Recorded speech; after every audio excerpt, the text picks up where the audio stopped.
Ka-Express, habang abala ang marami sa kakaisip kung sino ang makakadalo sa unang ensayo ng Gilas Pilipinas sa darating na June 30, may isa na namang bagong bomba ng balita ang lumabas na siguradong magpapasigla sa mga tunay na taga-suporta ng ating national team. At hindi ito simpleng rumor lang, kundi isang kumpirmadong development na mismo si Coach Tim Cone ang nag-anunsyo. May official friendly match ang Gilas Pilipinas laban sa Macau Black Bears. At gaganapin ito mismo sa Smart Araneta Coliseum sa pagitan ng July 28 o 29, ilang araw bago lumipad ang team papunta sa Saudi Arabia para sa FIBA Asia Cup. Sa dami ng tanong tungkol sa kondisyon ng team, ang bagong update na ito ay nagbibigay ng mas malinaw na picture kung anong direksyon ang tinatahak ng Gilas bago pumasok sa isa na namang crucial international tournament. Kaagad na naging usap-usapan ang Macau Black Bears sa social media matapos lumabas ang balita.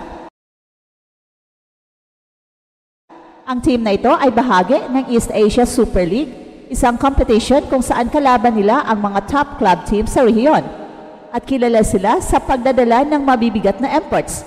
In fact, may usap-usapan pa na baka isama nila si Jeremy Lin sa lineup nila. Yes, Ka-Express, yung NBA champion na si Jeremy Lin, na kilala sa Linsanity era. Kung totoo man ito, abay hindi lang basta tune-up game ang mangyayari, kundi parang mini-spectacle sa Araneta. At sa panahon na kaliwat kanan ang reklamo tungkol sa kakulangan ng preparasyon ng Gilas sa mga nakaraang taon, ang pagkakaroon ng isang home-based friendly na may kalidad na kalaban ay isang matinding upgrade. Hindi lang ito para masubukan ang place, kundi pang testing na rin sa toughness and composure ng mga manlalaro bago ang tunay na labanan.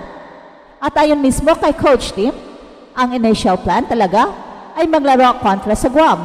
Pero nagbago ito dahil sa logistical reasons. Kaya't Macau Black Bears ang naging bagong sparring partner. Hindi man sila national team, pero kilala ang Macau bilang isang squad na may veteran presence, imparted firepower at disiplina sa sistema. Eksaktong klaseng kalaban na kailangan ng Gilas sa kasalukuyang yugto. Ang friendly match na ito ay magiging public send-off na rin daw para sa ating national team bago sila bumiyahe.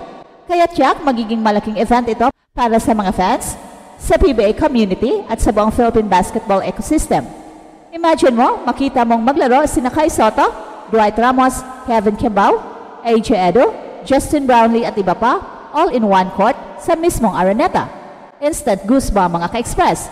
Pero syempre, hindi pa rin mawawala ang malaking tanong, makukompleto ba ang Gilas sa mismong July 28?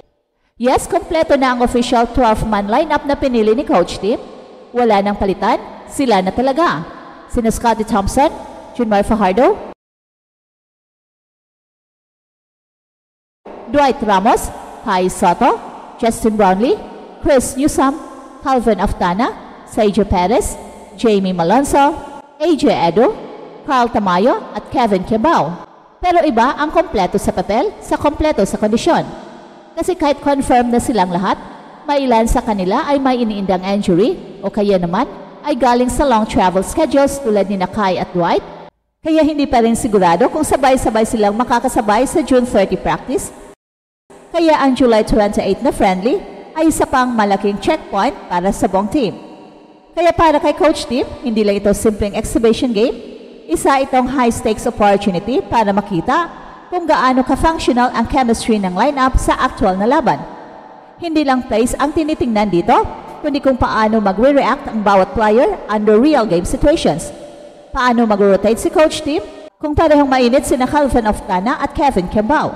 Gaano ka-effective si Carl Tamayo off the bench at kumusta ang pick and roll defense kapag sabay sina Junmar Fajardo at Scottie Thompson sa court. Ito ang mga tanong na sinasagot hindi sa ensayo, kundi sa game mismo. At yon ang eksaktong ibibigay ng friendly na ito kontra Macau. Ang timing din ng friendly ay hindi basta-basta. Sa July 28 o 29 ito gaganapin, eksaktong 4 na linggo matapos ang June 30 na unang practice. Ibig sabihin may isang buwang preparation window ang Gilas bago sila sumalang sa isang tunay na laban.